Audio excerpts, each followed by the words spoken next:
প্রিয় ভাইরা, শুধু যে বেঁচে আছি এজন্যই আলহামদুলিল্লাহ বলা হচ্ছে। শুধু বেঁচে আছে, আর কিছু লাগবে না। শুধু বেঁচে আছেন যে এই জন্যই আলহামদুলিল্লাহ। কারণ অনেকের কাছে বেঁচে থাকাটা স্বপ্ন, বেঁচে থাকাটাই তার শেষ ইচ্ছা। আপনি তো বাড়ি চান, গাড়ি চান, নারী চান, সম্পদ চান, এটা চান, ওটা চান, সব চান।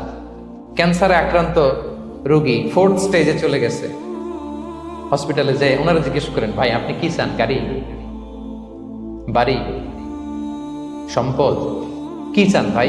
বলবে, ভাই আমি শুধু বাঁচতে চাই। 4th স্টেজে চলে গেছে, ক্যান্সারে আক্রান্ত, ও কি চায়? আপনার তো কিছুই নাই, আপনি আর আলহামদুলিল্লাহ বলবেন কেন? বেঁচে যা আছেন এটা তো আপনার মাথায় আসে না যে এটাও যে একটা বড় নেয়ামত। এটা বুঝবেন তার সামনে দাঁড়ালে, যে বেঁচে থাকার জন্য স্ট্রাগল করে যাচ্ছে, শুধু বাঁচতে চায়। সে বলে, আমি আর কয়টা দিন বাঁচতে চাই।